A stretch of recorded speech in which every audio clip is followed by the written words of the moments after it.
Hello, I'm Dennis Morrison, the horticulture agent for Washington County.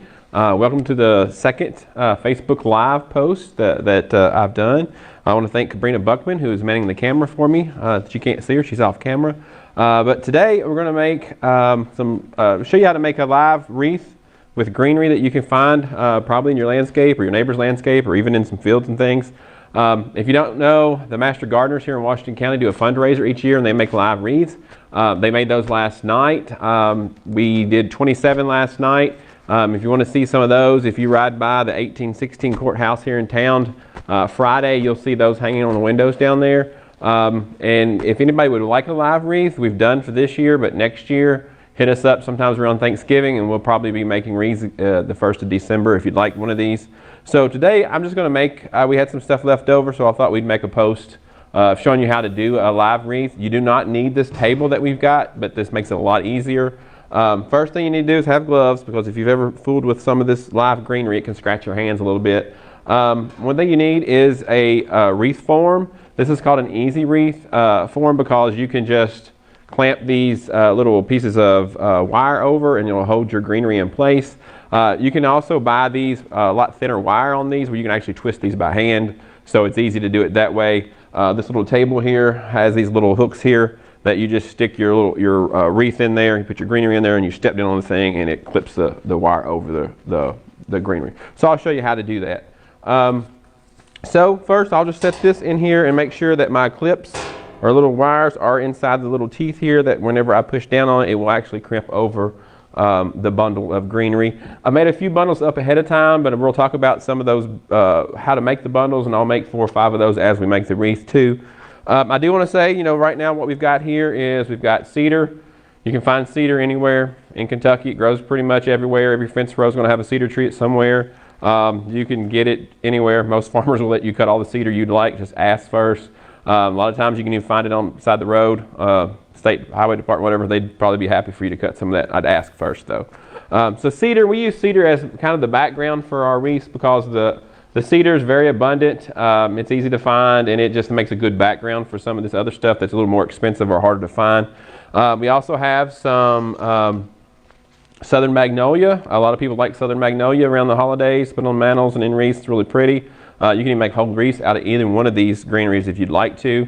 We just kind of like to mix it together because the Master Gardeners all bring in different things out of their landscapes or their friends' landscapes and we can use. So we have southern magnolia, we have cedar, we have holly here. This is Foster holly. This has got a lot of berries on it this year, or this tree did. We'll add some of that in there. We also have white pine. White pine's pretty abundant. They gave away white pine trees for years now.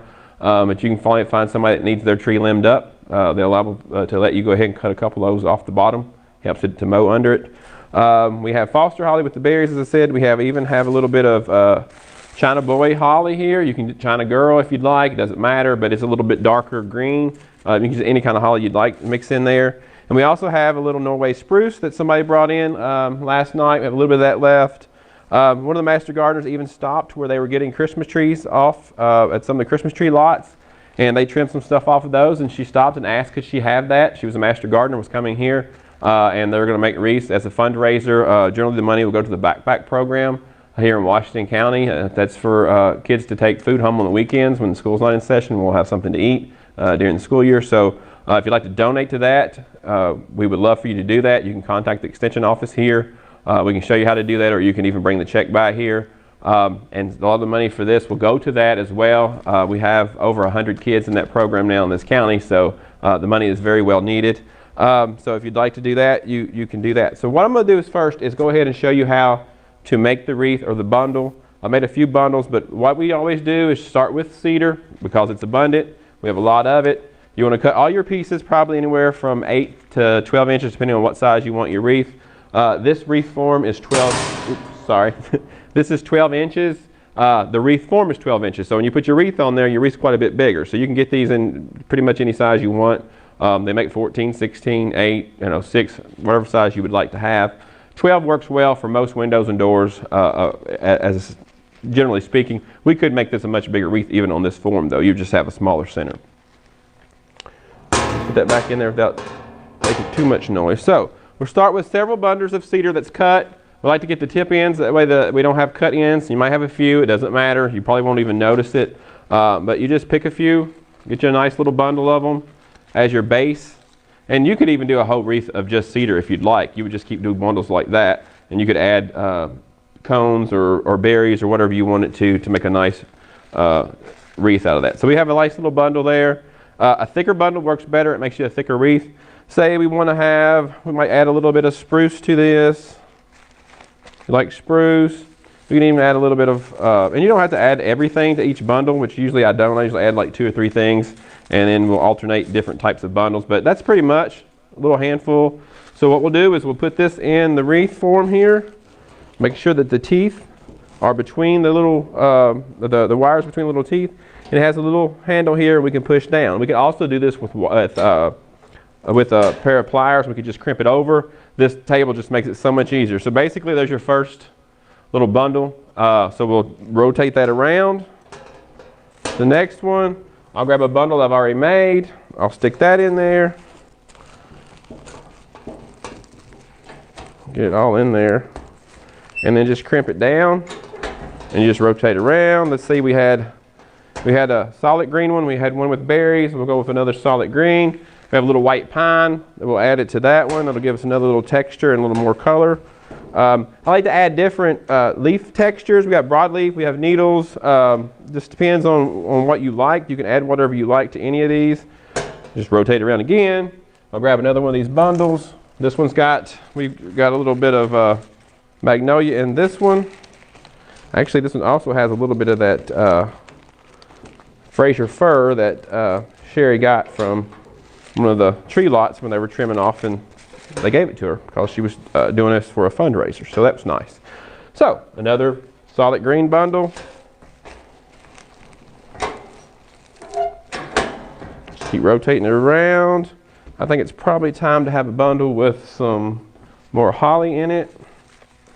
So again, we'll start with our base of cedar again. And the cedar is really neat because the wild cedar comes in a lot of different forms. If you've ever really looked at some of the wild cedar trees, some of them are greener, some of them have a little bit of yellow tips on them this time of year, some of them have the little blue berries on them. This year was not a big berry year for those, but those little blue berries look really nice in your wreaths too if you like that. You can get those. So let's see, we're going to add a little more of this Norway spruce in here. It's another textural thing. And you know, some of the cedar even is kind of a weeping form. If you've really looked at some of it, they could make a pretty neat wreath too if you'd like to have that. So find us a nice piece of holly here. Let's see. You know, as we're getting down to the last little pieces that we had left, so you know, you don't have to have a lot of this stuff to make a wreath. And you'll see here in just a minute that it doesn't take a lot to make a pretty nice thick wreath. And just keep rotating around. I'm going to do this bundle here I pre-made. Another thing of magnolia. And then we'll end with a thing of magnolia here in a minute. So, I'll do a solid green one. I always go back to the cedar because we have plenty of it, and it's really thick when you only cut the tips of this off. And sometimes, if we hold this up in a minute and some of these are hanging out and we don't like them, we'll just trim them off if they're sticking out too far. But you can see this cedar is really thick and it covers a lot of the wire and gives us a good background for the other more desirable, I guess you would say, types of greenery. I didn't put much of that in there earlier. A little white pine. Let's see, we might be too big. All right, we'll stick this one in there and get one more piece of cedar. And some of the cedar, see how it's kind of like yellowish tipped this time of year after the cold weather? I kind of like that mixed in too. It kind of adds a little more depth of color to your wreath.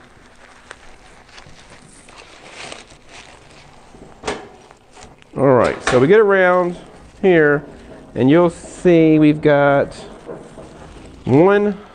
one section left. So I'm gonna look at the wreath and it probably needs a piece of, this one's gonna need probably a piece of southern magnolia and maybe another piece of some holly just to add a little bit more color to it.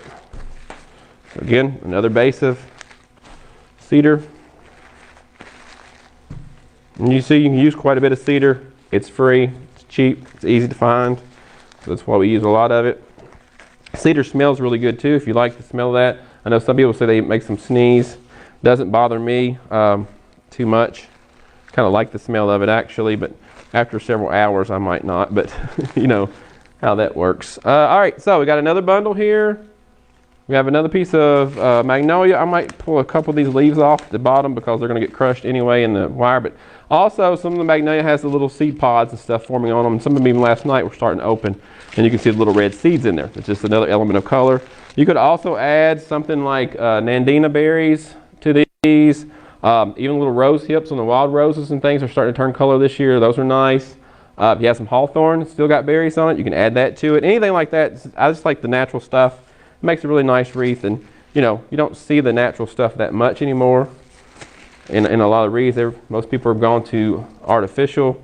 I just think that doing the live stuff is just, you know, it's also good for the environment. It's sustainable. Stuff grows every year.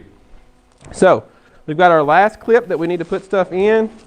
So we pull that apart, stick our last one in here, and clamp it down.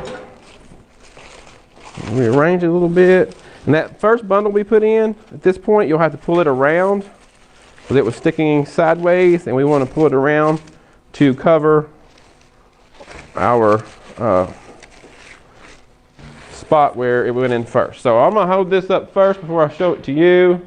And it's got a few little sprinkles here and there that might need cutting out, but you know, it's not bad. So you turn it around here, see how you want. I want it like this. I'm going to put the bow right here. Speaking of the bows, here at the office, or the Master Gardeners will have a bow on each wreath that they sell you. And next year, if you'd like to buy one, you will get one with a bow on it. Dries made this bow. She made the bows this year for us. So I'm going to go ahead and stick this on this wreath.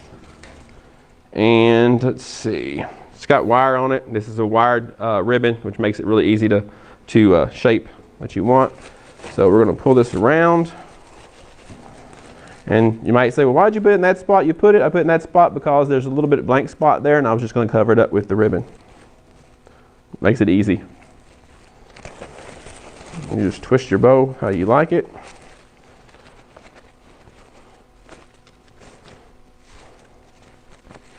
So if I pull this up and I hold it up and there's something that doesn't look quite right to me, I can always pull it down. You can see how you can do that and shape it. So here's the finished product. If there's something that you hang it and you don't like the way it kind of sticks up or whatever, you can always just trim it off. So easy peasy. What did it take? 15 minutes to make. Prepping the other greenery was probably one thing that took more time than anything, but you can hang this. One thing about these, make sure you do hang these outdoors and don't hang them between your storm door and your actual door because it gets hot and they'll dry out. But if you hang them outside on your outside door, you can hang them on your windows. If it rains on them, that's great. It's going to make them last a little longer. Sometimes you can spray them with Wilt Proof and some other products, but I haven't noticed that it's really helped that much to make them last longer. Usually it's weather. If it's cold or cool, they last longer. If it's been rainy, they last longer. The last few weeks, they probably would have been really well. So what we're going to do with this wreath that was made today, if you would like to take this wreath home with you, like and share this post. And then Friday morning, we will take whoever liked and shared it, put it in a hat and draw a name out, and then we'll contact you and you can come and pick it up. Who knows? Could be yours. Thanks for watching.